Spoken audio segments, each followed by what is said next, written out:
Bonsoir à toutes et à toutes. Plusieurs hommes ce soir, puisqu'on va parler de Sergueï Lazarev Nikolaevitch, qui ne faut pas confondre avec le chanteur-acteur russe qui danse et qui s'appelle pareil, c'est pas du tout lui, avec un homme qui s'appelle Spolyansky Nikita, comme Khrouchtchev, qui est russe et qui a découvert Sergueï Lazarev. Comment vous l'avez découvert? Vous êtes informaticien, je crois, au départ. Oui, je suis informaticien d'origine. Mais ça n'a rien à voir avec l'informatique. Je l'ai découvert parce que quelqu'un m'a donné son premier livre. Et cette lecture m'a complètement bouleversé. Et en particulier, ce qu'a découvert Lazarev, c'est que nous transmettions à notre descendance nos problèmes, nos névroses, en les amplifiant. Et j'ai trouvé ça tragique, parce que nous ne le savons pas ici en Occident. Les psychanalystes le découvrent également, petit à petit. Ils s'intéressent beaucoup à la généalogie. Et donc, dans une multitude d'exemples qu'il décrit dans tous ses livres, quand les parents changent, se purifient, s'élèvent spirituellement, leurs enfants sortent de leur maladie, de leur état caractériel, et ça c'est fabuleux. Alors c'est vous qui avez fait une interview en 1994? Non, pas du tout. Non, là j'ai donc le... Alors c'est une interview qui est une synthèse de plusieurs interviews. Et c'est comme ça dans la vidéo. Donc le monsieur s'appelait Boomerang. Boomerang, c'est le... C'est le titre. C'est le site sur lequel a été faite l'interview. Donc en 94, il y a presque 30 ans. Et là, c'est l'époque où le premier livre est sorti de Lazarev et où le deuxième est en cours d'édition. Donc ça colle bien dans le créneau pour les deux que vous allez éditer. 94, il y a presque 30 ans. Alors, vous l'avez découvert en français? Non, en russe. En russe. Donc, et c'est pour ça que je me suis attelé à traduire. D'accord. Donc en 94, c'était le premier livre qui est paru, c'était 93? Je ne sais plus la date. À peu près. Mais certainement, oui, c'est 94, 93. Ouais. D'accord, parce qu'il dit... Mais en russe. En russe. Il dit déjà à cette époque-là qu'à la fin du XXe siècle, l'humanité sera confrontée à sa propre fin. Si elle ne trouve pas la voie de l'élévation spirituelle. Si elle ne se reconnecte pas au divin. Parce que tout son livre est basé sur le divin. Oui. Alors, moi, je pense qu'il y a quand même une relation entre l'informatique et le champ énergétique.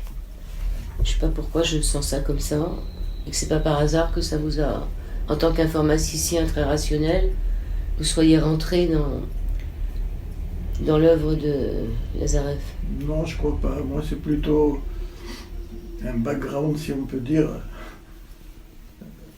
J'ai grandi dans une famille assez croyante, orthodoxe russe.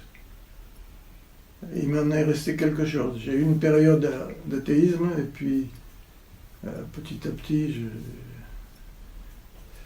je me suis de nouveau rapproché de la spiritualité et de découvrir ce que je vous ai dit juste avant. De l'héritage spirituel qu'on transmet à nos enfants, je trouve que ça, c'est tragique. Toutes les familles, elles vivent ce genre de choses. Oui, mais il y a aussi l'héritage qu'on a pris de nos propres parents. Ben c'est ça, ouais. Voilà, je veux dire, c'est aussi tragique de savoir que ce qu'on est, c'est l'héritage de nos parents. Mais oui, mais bon, c'est le même problème. Oui, on est un peu plus responsable de ce qu'on va donner à nos enfants que sans ce qu'on a compter reçu. Ce qu'on ramène des expériences de vie antérieures. Il en parle souvent de ça. Oui, alors il a beaucoup étudié l'hindouisme et le christianisme. Même la magie. Et il a trouvé qu'il y avait quand même dans le christianisme un plus que dans l'hindouisme. Parce que dans l'hindouisme, ben, c'est le karma, c'est comme ça. Le karma est rigide, alors que par la notion de la... Comment dire, de la repentance, eh bien on ouvre une voie qui fait qu'on arrive à modifier sa propre énergétique d'une part, et aller vers un futur bien plus gratifiant. Ça, c'est dans le christianisme. Il n'y a pas de repentance dans l'hindouisme. Pas du tout. Tu fais une connerie, tu payes cash. Ou dans la vie suivante. Et là, dans notre monde, on paye de plus en plus vite. Voilà. C'est-à-dire que... Il y a une accélération, ouais.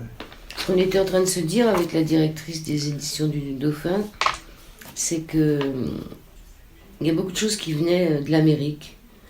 Que ce soit le spiritisme à la fin du 19e, ou que ce soit tous ces problèmes d'NDE, enfin de MI, etc., ouais. qui sont aussi arrivés de là-bas, et qui semblerait que la Russie, enfin les guérisseurs russes, leur façon de voir le monde, soit un peu ce qui nous attend maintenant, et que ça pourrait peut-être, entre guillemets, sauver cette humanité qui est en train d'aller mal quand même.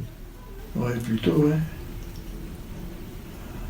Entre autres, le Forum mondial, le noyautage qu'il a fait depuis des années, qu'il a mis en place bien solidement. Et on est en plein dedans en ce moment. Ah oui. Cette lutte entre l'Occident et... Je viens de lire que l'OMS préconise la libération totale de toute sexualité, y compris la pédophilie. Oui, à partir de 4 ans. Allons-y gaiement. À partir de 4 ans. Et un début de la sexualité entre, je sais plus, 7 et 9 ans. Pourquoi pas légaliser le trafic d'organes aussi bien. Mais ça va dans cette voie. Hein. Oui, mais en même temps, vous êtes informaticien, donc il y a eu... toute cette informatique qui est arrivée, et je veux dire, on est en plein dans le monde de l'informatique, tout est informatisé. Ah, c'est plus qu'informatisé. Maintenant, il y a l'intelligence artificielle qui trace sa voix, qui est partout, qui est là dans la reconnaissance de parole, par exemple. Mais de l'autre côté, il y a donc toute cette direction qui vient quand même un peu de l'hindouisme, hein, parce que il dit à la fin de ce que j'ai lu là qu'il s'était basé sur les travaux de Blavatsky. Oui. Donc il y a quand même d'un côté cette informatique qui est quand même un champ, hein, on peut dire que c'est un champ, c'est ce qu'on appelle le cloud, c'est-à-dire tout ce qui entoure la planète, tout ce qui est... Je ne sais pas si moi je le sens pas comme ça. L'informatique, c'est plutôt un outil C'est un outil qui permet de gérer des processus complexes, mais elle n'a pas de lien avec la spiritualité, à mon avis. Non, mais c'est quand même un champ. C'est-à-dire que c'est des informations. Oui, certes. Au même titre que le travail de Sergueï Lazarev est basé sur des champs d'information. Je veux dire, c'est comme s'il y avait deux pôles. Un pôle qui est en train de nous détruire, parce qu'on sait très bien que, comme vous dites, cette intelligence artificielle et tout, c'est plus l'humain, quoi. Je veux dire, on est complètement asservi par l'informatique. On ne peut plus rien faire sans elle. Ah oui, ça c'est... Voilà. Ça a servi plutôt qu'autre chose, au même titre que la robotisation a asservi les hommes. On nous a donné un joujou magnifique, mais qui s'avère finalement extrêmement pervers et qui donne les moyens aux dirigeants de complètement contrôler l'individu, qu'on n'avait jamais vu jusque-là. Oui, ça c'est le... Mais c'est un peu, attendez, je vais peut-être être dure là, mais c'est un peu la même chose avec ce qui est dit dans ce livre qui s'appelle Guérison karmique, hein, c'est aux éditions du Dauphin, diagnostic des causes profondes de la maladie et des perturbations de vie. Il semblerait qu'on ait, bon, moi je suis assez croyante, donc je veux bien croire, on l'appelle Dieu, on l'appelle ce qu'on veut, enfin qui est un être infini, qui puisse détenir tous les pouvoirs, au même titre que les gouvernements vont détenir tous les pouvoirs sur les citoyens, et que si on ne rentre pas dans les normes, si on suit pas le trajet qui nous est imposé, ben on le paye. Il y a quand même quelque chose d'un peu pareil. Oui, mais seulement voilà, nos dirigeants se sont mis à la place du Créateur. Oui, c'est ça. Et c'est Jésus qui dit, pas un cheveu, il le dit à un chef militaire romain, je crois, pas un cheveu ne tombera de ta tête sans la volonté du Très-Haut. Et d'autre part, tout ce qui nous semble sordide, qui nous semble des épreuves très douloureuses, elles nous viennent aussi du Très-Haut. Il les tolère pour reforger l'humanité probablement. C'est ça ce que raconte finalement Lazarev. Acceptez les épreuves et ça ira mieux ensuite. Ne vous mettez pas à la place au-dessus du Créateur. Et en Occident, on nous conditionne sans arrêt que nous sommes nous responsables de tout et nous sommes en quelque sorte les maîtres du monde. Mais ça, non. C'est une illusion totale et toxique. Oui, j'en reviens à la sexualité qu'on veut imposer aux enfants à partir d'un âge très très très jeune. Ça fait partie du processus. C'est-à-dire ne pas être dans les règles. Ne pas suivre les 10 commandements. Les 10 commandements et puis... Dans les 10 commandements, il y en a un qui dit... Oh non, c'est pas dans les 10 commandements. Je crois que dans Lévitique, il parle de la sexualité anormale, qui l'interdit strictement. La luxure. Je sais pas ce que c'est la luxure. La luxure, c'est... comment expliquer la luxure? C'est, je veux dire, avoir une sexualité... normal. Extra-conjugale. Vous avez raison, non mais c'est là, de la luxure que d'imposer sur une sexualité anormale. Donc qui veut dire entre gens du même sexe. Oui, ou une sexualité imposée à des enfants qui sont encore en pleine innocence. Ça, c'est de la luxure aussi. Ça je ne sais pas si la Torah en parle. C'est pas normal. C'est un viol d'enfant, je veux dire, c'est le viol de l'innocence. Évidemment. Bon, on n'est pas sur la sexualité, on est sur guérison karmique. Donc au départ, je crois qu'il a commencé par imposer les mains. Ouais. Et puis il a trouvé que ça faisait quelque chose, mais que ça suffisait pas. Ouais, c'est le début de son interview là. Et ensuite, comment dire, il a eu l'idée, il avait une patiente qui avait un symptôme qui revenait, il la guérissait, puis hop, ça revenait. Et puis il a eu l'idée de lui demander de prier, de s'isoler, de prier. Et lui-même était athée, il ne croyait pas, il a fait ça comme une expérience. Et à ce moment-là, comme déjà à cette époque, il commençait à bien distinguer l'aura de la personne, il s'est aperçu que cette aura était redevenue rayonnante, comme une aura normale. Il n'y avait plus les déformations qui caractérisent l'âme de la personne. Ça lui a mis la puce à l'oreille. Ça a été le vrai starter pour lui. Il dit qu'il a vu des ombres, donc là vous me donnez la réponse. Il regarde dans les auras. Oui. Et au fil des ans, il a affiné sa vision de l'aura, il a vu des détails beaucoup plus fins dans l'aura. Et c'est la base de son diagnostic karmique ensuite. Alors comment peut-il voir l'aura quand il fait une consultation à distance? Parce qu'il fait des consultations à distance. Il doit la visionner à distance. Ouais. Il dit que quand vient une personne, il sait déjà d'avance ce qu'elle a pas. Ce qu'elle a comme problème. Oui, donc il l'a visualisé. Qu'elle soit devant lui ou qu'elle soit à 1000 bornes, ça n'a pas d'importance. Il dit que ses recherches ont montré que toute situation qui se produit avec une personne est dirigée pour son bien. C'est-à-dire que même les maladies, tout ce qui nous arrive, c'est pour nous faire grandir. Oui, il y a un long chapitre dans le deuxième livre à propos des maladies. Il a fait 7 livres, vous les avez tous 12 autour du diagnostic karmique, et puis après il en a toute une autre collection sur l'éducation des enfants, conseils aux parents. Ça, je n'ai pas abordé. 12 livres en combien de temps? Il a dû les faire à la suite. J'en sais rien. Je sais qu'au début, il a eu du mal à trouver un éditeur. Et après... Pour les Français ou pour les Russes? Non, pour les Français. Pour le Russe, oui. Même pour le Russe, il a eu du mal à être édité? Oui, au début, oui. Parce que ça faisait trop soulever la poussière, si on peut dire. Ça dérange. Ouais. Et donc vous l'avez rencontré? Non.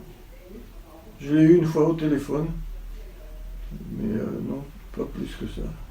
Et 2-3 échanges d'emails pour obtenir le livre suivant, et pour lui envoyer une traduction. Et puis c'est tout. Donc vous avez traduit combien? Là, il y en a un, il y en a 11 J'en ai traduit 11. 11. Dont le premier, je vous l'ai donné. Donc il devrait être publié aux éditions du Dauphin, si ça intéresse un peu. Et moi je pense que ça va intéresser, parce que quand on lit ce livre, le premier, La guérison karmique, finalement il nous raconte ses consultations. Ouais, tout le long. Voilà, c'est tout que le des long de ses consultations bouquins, et ses diagnostics. C'est sa biographie en quelque sorte. Ouais, et ses diagnostics. Et moi j'appelle ça un topo-guide. Je ne sais pas si vous faites de la randonnée. Non. Un C'est quoi un topo-guide? topo-guide? Eh bien, c'est un petit livret là, qui vous raconte à tel endroit il faut faire ci, à tel endroit méfiez-vous, à tel endroit ça vaut le coup de s'arrêter, qui vous tient la main pour faire une randonnée. Ben, je trouve que là c'est exactement ça. Moi je vois pas ça comme ça, parce que je fais pas de la randonnée. Mais il y a des moments où je me suis arrêtée sur ce qu'il disait, parce que ça me parlait énormément. Alors, il y a une chose qui est importante, c'est qu'il parle beaucoup des femmes. C'est là où on pourrait ne pas être trop d'accord avec lui, et pourtant. Ben, vous, les femmes occidentales... Vous... Alors, l'exemple, par exemple, peut choquer. Plus une femme est disposée à accepter humiliation, brimade et injustice au nom de l'amour, plus les enfants qui lui naîtront seront sains et heureux. Ça peut surprendre. Puisque vous acceptez volontairement de développer l'amour et la bonhomie dans votre âme, il vous vaudra d'autant moins de brimades et d'autres malheurs. Oui, alors ça, moi, c'est... Oui, alors moi, ça m'a beaucoup parlé, les histoires des femmes, parce qu'il y a ça. Ouais. Il faut accepter d'être humiliée. En tant que femme, j'ai été humiliée. Hein. Quelle est la femme qui n'a pas été humiliée? Mais plus tard, il parle de l'avortement, et il dit qu'il ne faut absolument pas avorter, surtout d'un premier enfant, d'un enfant de l'amour. Ouais. Moi, c'est quelque chose que j'ai vécu, c'est-à-dire que j'ai eu un premier enfant de l'amour, et au bout de quelques mois, l'homme n'a pas voulu le garder et j'ai avorté. Donc double humiliation, je veux dire, j'ai payé 2 fois là. J'ai payé 2 fois parce que j'ai été humiliée et parce que j'ai fait le seul avortement qu'il ne faut pas vraiment faire, parce qu'il considère que si la femme a déjà eu 3 enfants, on peut avorter un peu sans problème. Dans ce livre, on trouve plein de choses qui forcément nous parlent. Il y a des choses qui nous parlent moins. La cheville ouvrière, c'est il ne faut pas tuer l'amour. Il ne faut pas tuer l'amour, ouais. Et une mère qui avorte, c'est elle le réceptacle, c'est elle l'amour primordial envers son enfant. Même si cet enfant n'est pas voulu, ou même si c'est un viol, eh ben... Si c'est un viol, c'est différent, mais quand c'est un enfant de l'amour, il ne faut pas... C'est la transgression majeure, quoi. Et nous, aujourd'hui, c'est devenu un acte je veux dire, l'avortement et bientôt l'euthanasie, tout est fait pour tuer l'amour dans notre monde. Donc il faut aussi réfléchir. Mais moi, je l'ai senti en tant que femme, c'est-à-dire, il y a beaucoup de choses sur lesquelles... Bon, ils considèrent les femmes un peu supérieures aux hommes quelque part. Enfin, supérieures, c'est pas le mot, mais... Non, elles sont spécifiques, et l'homme aussi est spécifique. Alors, il est illusoire de dire qu'elles doivent avoir toutes les mêmes droits strictement. Ça ne colle pas avec leur nature profonde. Oui, mais il dit aussi qu'elles sont plus responsables de ce qu'elles font que les hommes, dans la mesure où ce sont des matrices et qu'elles donnent la vie. Donc elles ont une double responsabilité. Alors que c'est des femmes humiliées et qu'elles doivent accepter l'humiliation par amour, il y a quand même des choses... Voilà. Oui, c'est comme nous, on l'a noté aussi, comme je vous dis. Ouais. Donc ça remet en question, mais... Ce que je voulais ajouter, là, ce que vous lisiez là, à l'instant, oui. Que les femmes humiliées auront des enfants en bonne santé. Oui. Il me semble qu'à un endroit, il remarque que les enfants des Maghrébins, par exemple, où la femme est humiliée beaucoup plus qu'en Occident, et il est vrai, ou les Africains, il est vrai que les enfants sont magnifiques. Oui, est-ce que c'est une raison pour que oui, ça continue tout ça vrai. Est-ce que c'est une raison pour vivre heureux, d'être humilié? Je vous donne fait un commentaire sur tout l'ensemble des travaux de Nick, parce que notre souci, enfin le souci, c'est d'imprimer les autres livres. Si vous voulez, est-ce que l'on fait c'est ce que j'ai écrit à Michael, là. Comment faire connaître cette démarche de Lazarev. Son deuxième tome est super important.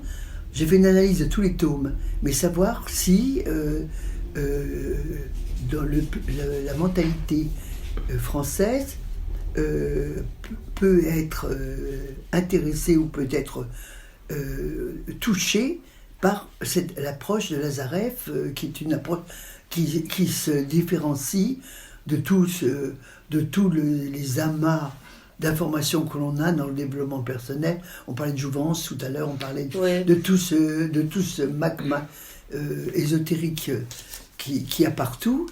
Moi je pense, là c'est Anne Tromelin qui parle, c'est la directrice des éditions du Dauphin. Je pense que vous n'avez pas à vous poser la question. Moi, voilà. Je pense qu'il faut publier, et après il aura les lecteurs qu'il doit avoir. Mais bon, je pense que quand même c'est important, c'est presque une psychanalyse qu'on fait. C'est surtout ça nous ramène toujours à notre façon, c'est sur le caractère. Notre vision du monde. Notre vision du monde et le caractère et comment on a réagi par rapport à ce qui nous est arrivé. Si une chose a été modifiée, au moins en lisant Lazarev, c'est ça, la vision du monde, petit à petit. De votre monde.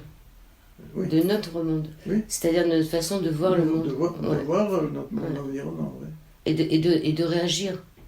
Ben forcément, oui. Voilà, parce qu'on n'a pas toujours conscience des réactions qu'on a eues. C'est aussi, changer de vision du monde, c'est aussi la vision qu'on a sur le passé, sur nos actes.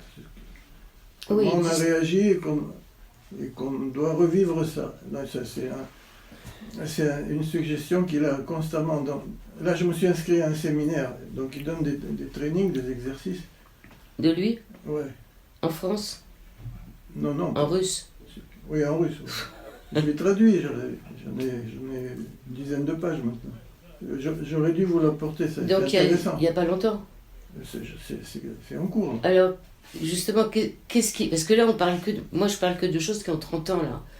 Son livre, il a 30 ans. Où il en est maintenant? Est-ce que vous l'avez suivi? Eh bien, il gère un forum colossal, je trouve, où les gens viennent témoigner, qui viennent demander des conseils. Et dans le séminaire, c'est un peu ça aussi. Mais des exercices, après, il faut rendre compte comment on les a vécus. Il y a des gens là aussi dans le séminaire qui témoignent, et certains témoignages sont publiés, et donc ils demandent de l'aide. Certains lisent des livres de Lazarev pendant 10 ans et puis ils sont dans une impasse. Ils ont mal compris. Alors il est né en 52, donc il a 71 ans bientôt, donc il ne fait plus de consultations. Il en fait encore, non mais des consultations. Il me semble que si. Parce que c'est pas ce qui était dit là-dedans il y a 30 ans. Et il pilote. Mais oui, parce qu'il a eu des phases de déception et de grosse angoisse. Il disait qu'il ne pouvait pas continuer parce que il n'arrivait pas à assumer ce rôle. Je l'ai lu 2 ou 3 fois. Et donc il a tout arrêté. Et puis il est revenu. Il a continué sa purification, puis après il est revenu. Et là aujourd'hui, c'est pareil, je ne le vois qu'à travers ce séminaire, et puis j'ai regardé un petit peu le forum. Mais il en fait beaucoup, hein. Là, il en fait beaucoup de séminaires. Tous les mois, il y a un séminaire, ça coûte 10 €. Mais il est connu hein, en Russie. En Russie, oui, je pense. Il est très très connu en Russie. Il est autant connu que Grabovoy? Je ne sais pas. Vous ne connaissez pas Grabovoy? Il me semble avoir... Mais je ne l'ai pas lu. Et Arkady Petrov? Non. Je ne connais pas. Il y a aussi question de la Russie dans cette histoire-là qui défend des valeurs, on en a tous conscience. Donc il y a une question de l'Amérique aussi dans ce texte-là, avec l'Amérique. Alors que je le fasse. Oui, souvent il fait la comparaison.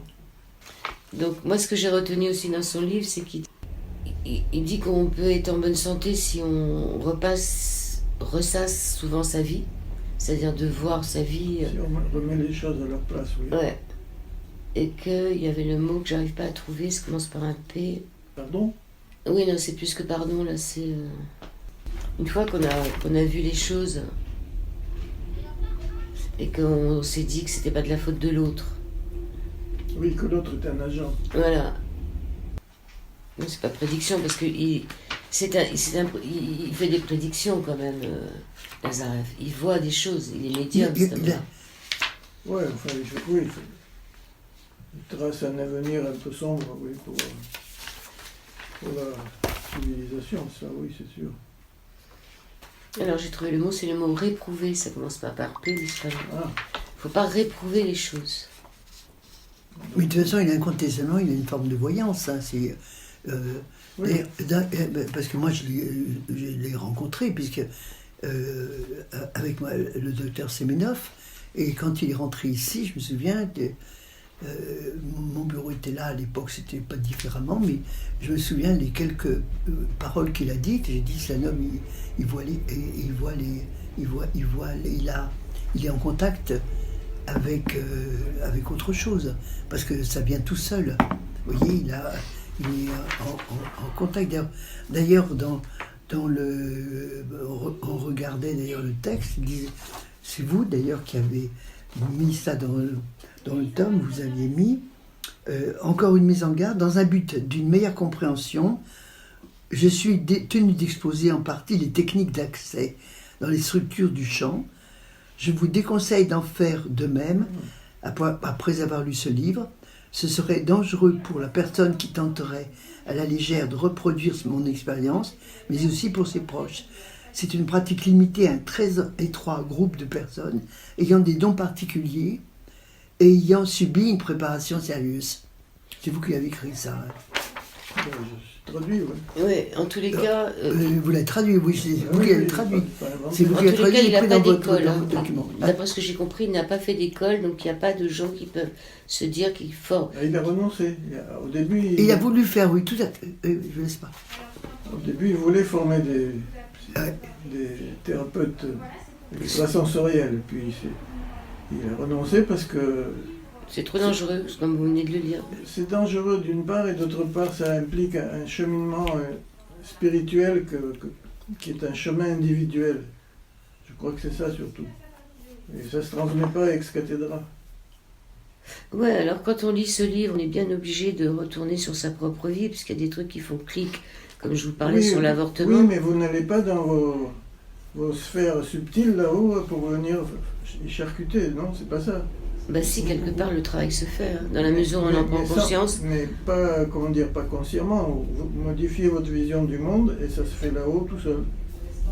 Bah, c'est le but d'un vrai thérapeute, c'est d'aller travailler sur la cause et pas sur les effets. Mais c'est à nous-mêmes de trouver les causes. Oui, c'est à nous-mêmes de trouver les causes, mais donc... Le thérapeute, il vous guide. Bon, il vous dit, ouais, bon, parce que c'est comme en analyse, on a des résistances. Il y a des trucs qu'on ne veut pas aller voir parce que c'est trop pénible, trop douloureux. Et je le vois, moi. Au départ, je me suis inscrit à ce séminaire. Et c'est pourtant simple, les exercices. Eh bien, je sens une résistance, plein d'autres choses importantes à faire, alors que c'est peut-être ça le plus important. On a tout le temps de la résistance pour remonter dans les expériences douloureuses. Oui, et puis il dit aussi que si une personne ne vous a rien demandé, vous n'avez pas besoin de vous occuper d'elle. Enfin, d'essayer de lui donner des conseils alors qu'elle n'a rien demandé. Oui. Ça, c'est important. Oui, oui. Et il parle de la compassion à un moment. Où il dit que si on a trop de compassion pour les autres, c'est pas bien. Ben oui, on prend sur soi son problème. C'est tout le problème de tous les thérapeutes, en fait. Oui. Ce que j'avais voulu rajouter, vous évoquiez le fait que est-ce que le français moyen sera intéressé par ce domaine? Moi, je suis en contact avec des soignants qui ont été débarqués. Hein. Il y en a combien? 140 000 en France. Oui, ceux qui sont... Je suis en contact avec un petit groupe de Réinfo Covid. Oui. Eh ben, je suis étonné, mais ils sont tous, comment dire, d'une façon ou d'une autre, ben, ils sont branchés là-dessus. Ben, bien sûr. Mais pour moi, c'est les nouvelles thérapies. Hein. C'est pour ça que je vous parlais des Grabovoi et tout. Des thérapies qui branchent à autre chose que du matériel. Et puis si ça pouvait toucher qu'une personne, Anne, ce serait déjà pas mal. Oui. C'est votre rôle de libraire. Hein. De bouche à oreille, ça fait osmose aussi, je pense. Oui, donc sur la compassion, on va revenir là-dessus. Mais ça bute sur les dogmes des diverses religions. Je le vois avec mon amie. Pour elle, c'est un blocos. Elle veut pas en sortir, regarder un peu à l'extérieur. Elle bloque sur quoi? Mais il y a des choses inadmissibles comme tout vient de Dieu. Alors que dans le dogme, Dieu, qui est amour, il ne peut apporter que des choses positives et agréables. Bon, ça coince là. C'est ce que je disais tout à l'heure, que je comprenais pas comment ça se faisait que les femmes, elles prenaient tellement de coups dans la tête. Si tout vient de Dieu, pourquoi on est obligé de souffrir comme ça, quoi? Mais parce que nous considérons en bon matérialiste que ce qui est bien, c'est ce qui fait plaisir, et ce qui est mauvais, c'est ce qui est douloureux. Alors que Lazarev nous révèle que quand c'est douloureux, ça nous élève spirituellement. Dans le domaine supérieur, ça nous purifie, ça nettoie notre âme. Alors que pour le matérialiste, c'est paroles, comment dire, c'est des paroles vides de sens. Alors une femme humiliée, elle a changé quelque chose dans sa spiritualité quand elle a été humiliée. On ne peut pas applaudir le fait que tout le monde doit humilier sa femme, non. Il parle des prostituées aussi. Mais dans un cas concret, il faut voir toute la dynamique de la famille, de la femme, et de la conséquence de sa vision du monde, du moment, avec ce que sa progéniture va hériter. Si globalement, pour la progéniture, c'est un plus, eh bien voilà, la femme va être humiliée parce qu'il y a quelque chose à changer en elle.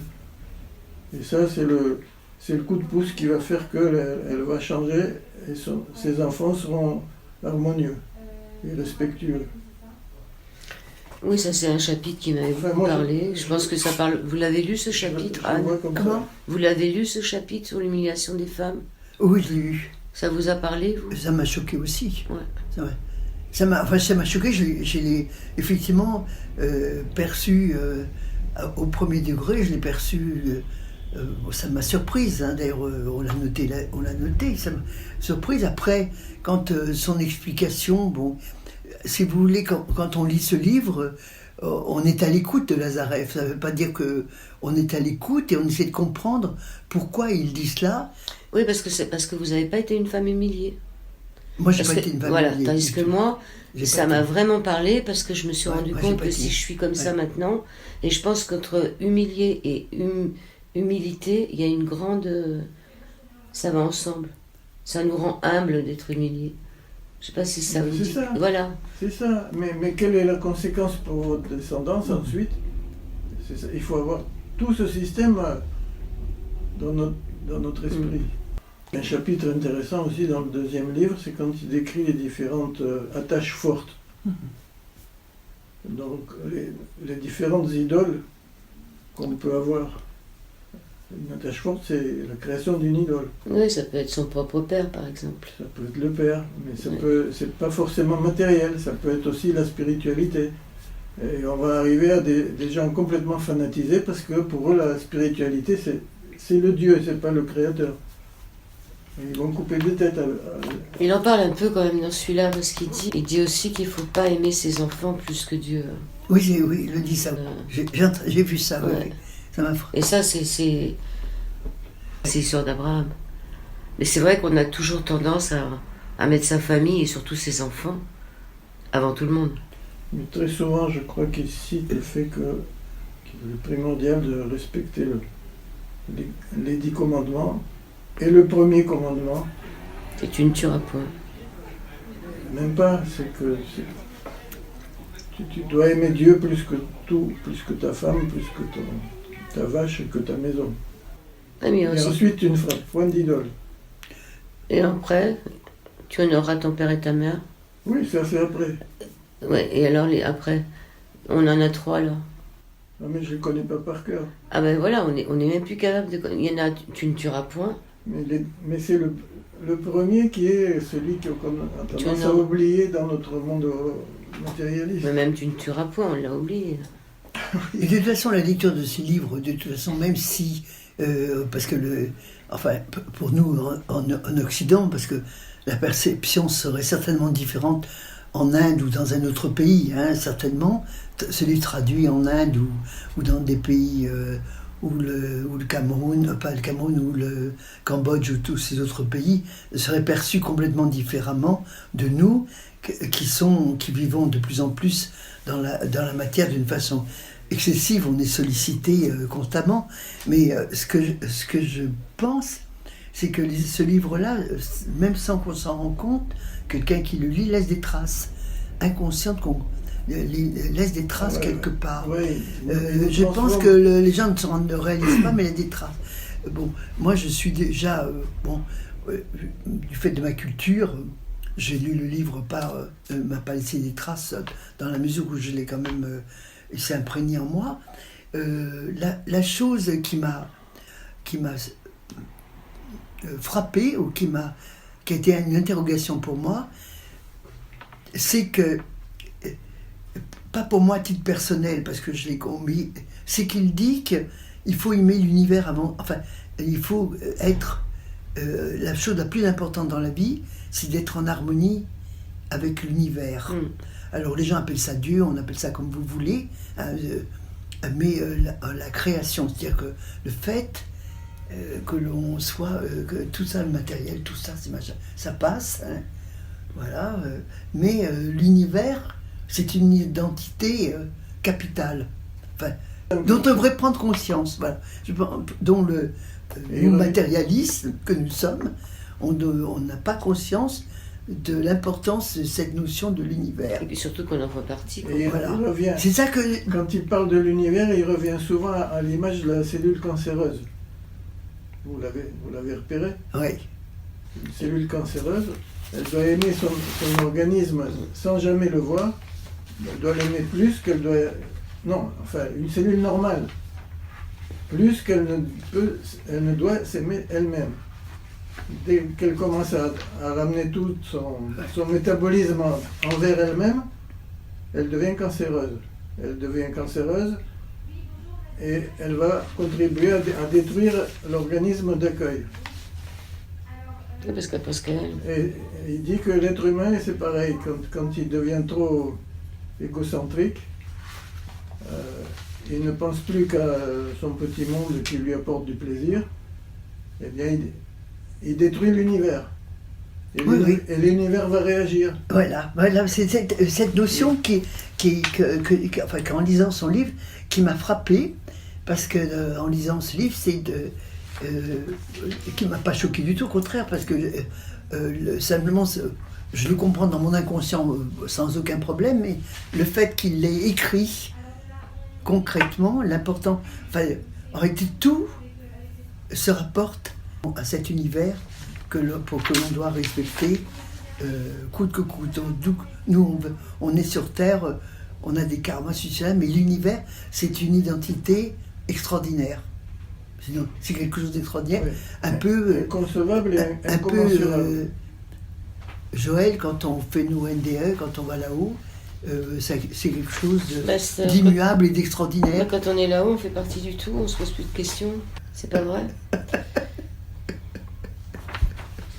Ici, on s'en pose beaucoup. Il a des formules qui sont extraordinaires. J'en recherche une pour la lire. Parce que là, vous venez de parler des cellules, mais il en a une autre qui est aussi extraordinaire. Oui, il compare un peu à une voiture. Où il dit... Ah, la Formule 1. Ouais, vous la connaissez? Oui. Racontez-la. Ouais. Comment dire, on ne donne pas le volant d'une Formule 1 à un débutant qui n'a roulé qu'en vélo. Bon. Et donc, c'est pareil. Je crois que c'est à propos du conseil de ne pas s'amuser à essayer de faire le même travail que lui quand on n'y est pas du tout préparé. Vous allez vous planter.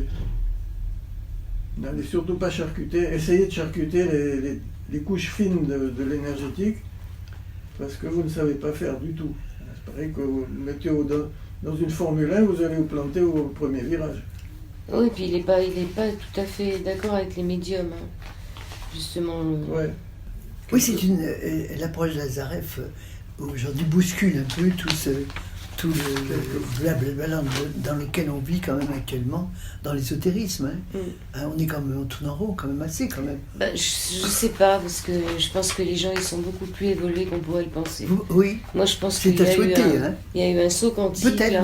Oui. Mais bon, c'est peut-être parce que je suis dans un milieu où ceux qui me suivent, je veux dire, ils sont comme moi. C'est pas non plus la totalité du monde. Mais quand on a l'impression qu'il y a des gens qui comprennent, ça veut dire qu'on se sent moins seul quand même. Je pense qu'il y a eu quand même une évolution de conscience, comme vous dites, là, avec tous les gens qui ont perdu leur boulot. Là. Oui, c'est le dernier. Ils sont quand même branchés sur autre chose. Le forum économique qui commence à montrer sa tête. Ça, c'est aussi avec le Covid. Ah oui, mais ça a été... Ils se sont révélés là tout d'un coup. Ah ben là, ils nous ont montré leur vrai visage. Alors là, quand il parle du système, il dit « Tout mon système est constitué par l'étude des schémas de fonctionnement de l'univers. Il y a bien longtemps, j'avais compris que la connaissance soigne mieux que toute autre chose. C'est-à-dire qu'on peut bricoler autant qu'on veut dans un moteur de voiture, mais pour éviter les accidents, il faut étudier les règles de circulation sur la voie publique.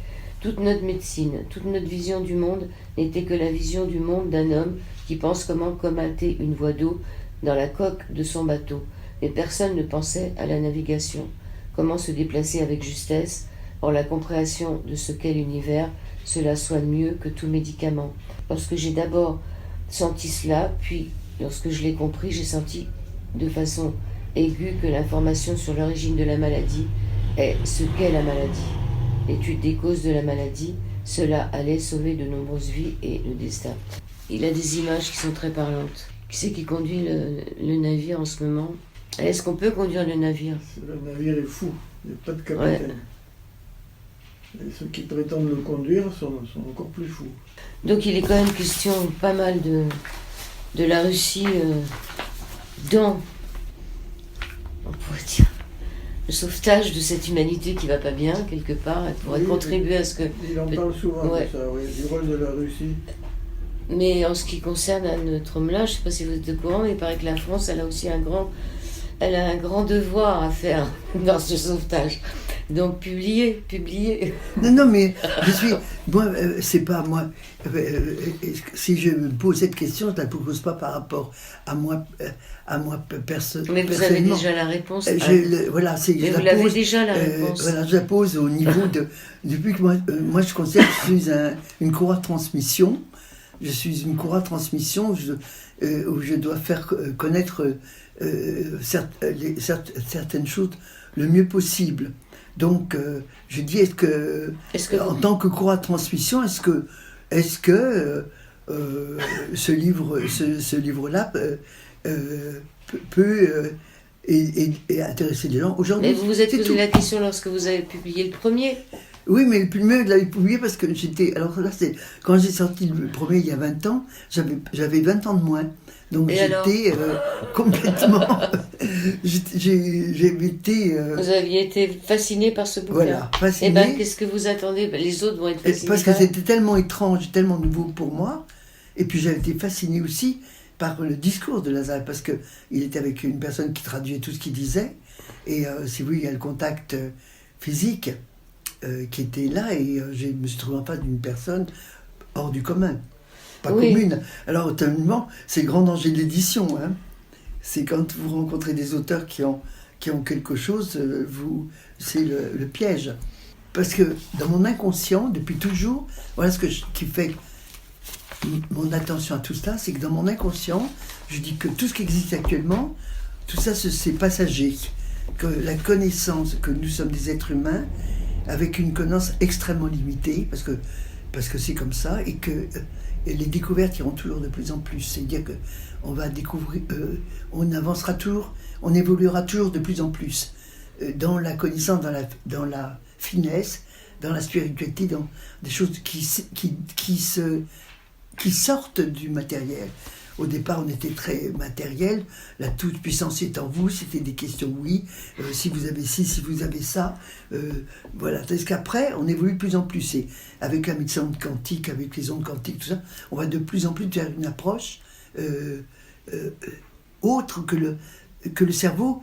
Comme à cause de notre évolution en 20 ans, notre cerveau commence à enregistrer la compréhension de ce monde invisible un peu dans le commun des gens, un peu. Alors qu'il y a 20 ans ou 30 ans, on était à la notion de bœuf, fromage, enfin on était très dans le concret, parce que d'abord... on ne se posait pas de questions. Voilà, c'est tout. Voilà. Mais je vais en revenir à ce que je vous disais tout à l'heure, quand vous êtes parti de l'autre côté, vous ne vous posiez pas de questions. Donc est-ce qu'on a vraiment besoin de se poser toutes ces questions? Est-ce que la connaissance, elle n'est pas... un peu superflu, est-ce qu'il ne faudrait pas revenir plutôt en arrière pour désapprendre? Parce que franchement, on est en train de... Exactement ça. Oui. Et alors c'est pour ça que la question que je me pose, parce que là on avance, hein, et puis après, Lazareth, il y aura encore un autre Lazareth qui... Mais on va rester sur Lazareth là. Hein? Donc, il y en aura un autre. Vous le suivez depuis 30 ans, ça fait 30 ans que vous le suivez. Oui, j'ai repris du service là. Là, vous avez eu des périodes où vous l'aviez lâché? Ah ben ouais. Pourquoi? Bon, je me suis intéressé à d'autres choses, mais finalement ça converge. Je vous ai donné les traductions de Garaïev avec la génétique quantique et avec Shipov qui vient de... C'est des Russes tout ça. Ouais, tous sont croyants. Shipov c'est un physicien, théoricien, qui a fait le saut, il a prolongé la théorie de la relativité d'Einstein. Il a débouché sur l'union, l'union des trois champs. Ce que cherchait Einstein. Les trois champs, c'est lesquels les trois champs? Énergétique, électromagnétique, gravitationnel. Et ce que Shipov a apporté, c'est qu'il a découvert que le champ d'inertie, c'est le troisième champ que tout le monde cherchait, qu'on ne voyait pas. Et l'inertie, c'est quand on fait rien. Non, c'est elle qui vous pousse quand vous avez pris de la vitesse. Ah je pensais que d'être inerte, c'était de ne pas bouger, moi. Oui. Donc, ce qui est intéressant, c'est qu'à la fin de son livre, d'abord il montre la hiérarchie des différentes énergétiques. Au-delà du vide, il y a une génération spontanée de particules élémentaires, mais au-delà de ces particules élémentaires, c'est le domaine des champs subtils, et on est déjà là dans la télépathie. Et l'étape suivante, c'est le grand rien, qui est le créateur. Qui est le tout. Voilà, dans ce bouquin de physique quantique, il parle de Dieu, il indique sa place dans cette hiérarchie qui est un continuum. Et ça, c'est plutôt des livres réservés à des mathématiciens ou des physiciens. Oui, il y a plein de mathématiques là-dedans, mais vous pouvez sauter les formules et aller jusqu'au bout, aux conclusions. Et l'autre russe dont vous parlez? Garaïev, Garaïev, c'est un généticien qui a découvert que notre ADN avait son équivalent énergétique. Il a construit et élaboré une technologie qui permet d'enregistrer l'équivalent de cet ADN énergétique sous forme de champ électromagnétique de signal électromagnétique à large spectre. Autrement dit, 30 ans avant que Luc Montagnier fasse ses démonstrations, et Bénéviste avant lui, lui, il avait repéré ces choses-là et il avait fait des expériences probantes. Et donc, ça débouche sur une technologie de soins qui permet de réparer un ADN qui a muté, par exemple la mucoviscidose. Ils arrivent à réparer des enfants mucoviscideux. C'est pas le biosang, là? Le bio quoi? Le biosang dont il est question à la fin, là. Un appareil... non, je sais pas. Je sais pas à vrai dire ce que fait. Mais c'est vrai que les Russes, ils ont des appareils qui agissent directement sur sur la structure, c'est ça? Ouais, Ce qu'on n'a pas en mais France. dans ses livres, Lazarev, il se méfie de ces appareils où tout est facile et automatique. Ça vous évite le cheminement spirituel en quelque sorte. Oui, parce qu'il existe des thérapeutes qui ont des tables où on vous met sous des espèces de cloches. Ah, Garaïev, il a une pyramide comme ça. Ouais, c'est ça, où vous recevez des ondes. Mais en introduction, il dit ça marche bien pour ceux qui ont un karma correct. Et pour les autres, ça fait quoi? Mais pour les autres, Ça marche pas. ça les met en vrille. Bon, en tous les cas, on a parlé de beaucoup de choses dans cet entretien. Je rappelle que le livre s'appelle Guérison au pluriel karmique, diagnostic des causes profondes de la maladie et des perturbations de vie aux éditions du Dauphin, Sergueï Lazarev, avec un V à la fin, Lazarev, mais c'est un V à la fin. L'intervenant aujourd'hui était Nikita Spoliansky, Oui, et nous avions aussi Anne Tromelin, directrice des éditions, qui se pose la question de savoir si elle va publier la suite, mais je suis certaine qu'elle a déjà la réponse.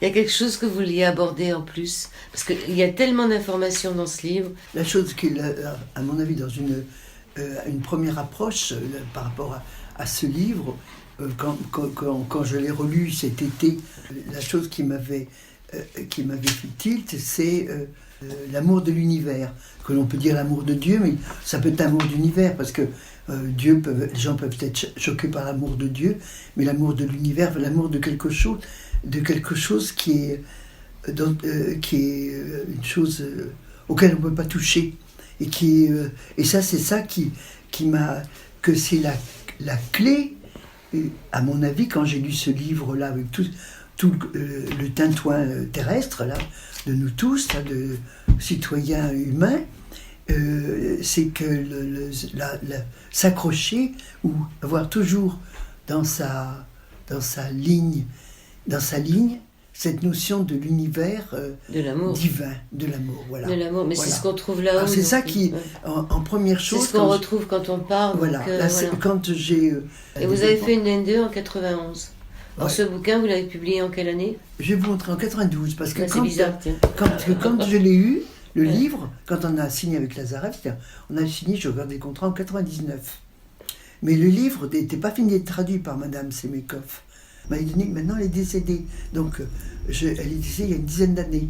Et vous Donc, avez je trouvé peux la plus- traduction comment? La peux première? Parce que dans ce livre, Guérison karmique, c'est pas vous qui l'avez traduit. Non. Vous avez trouvé la traduction comment? après avoir traduit les autres bouquins, je traduis le tome 1 pour essayer de le rendre moins slaviste.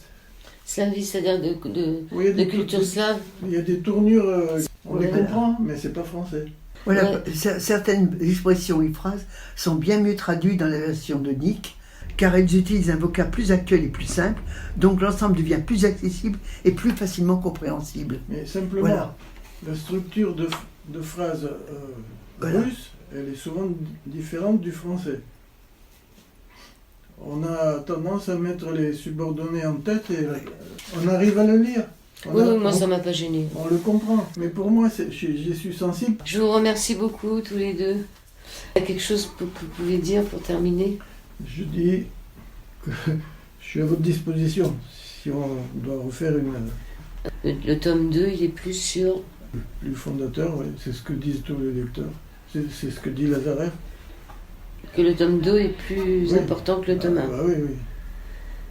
Mais le tome 1, il est déjà pas mal pour quelqu'un qui n'a rien lu de lui. Vous commenceriez par le 2, vous? Peut-être bien. Parce que Mais vous... j'ai lu le premier. Bon. Bah oui, parce que vous avez déjà les bases. Il est dans des généralités dans le premier, alors que là, dans le 2, ça devient... Alors il faut que vous dépêchiez de le publier. Non, je vais me faire ça parce que j'attendais votre... Le feu vert, mais vous J'attendais l'avez. un peu Allez, votre rencontre. on a le feu. Un peu. Merci Oui, par exemple, beaucoup. j'ai mis